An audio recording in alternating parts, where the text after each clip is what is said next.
മെഴുക്ക് കെട്ടണ ഒരു ചായ കുടിക്കണ്ടേ നീ എപ്പോഴിട്ട് വെച്ചാ ചായ കുടിക്കൂല അത് പാപ്പങ്ങളൊന്നും ഇല്ലേ ഇവിടെ പാപ്പൊക്കെ തീർന്നു കുടി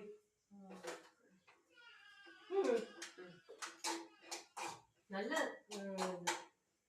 അവരുണ്ടോ ചായക്ക് നല്ല ടേസ്റ്റി നീ ജോലിക്ക് പോയില്ലായിരുന്നു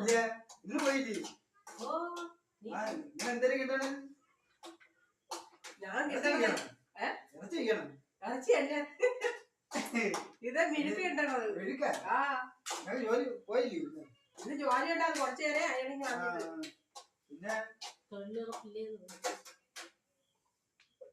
നീ ഇത് ജോലിക്ക് പോയില്ലാടാ? ഇല്ല പോയില്ല. ആ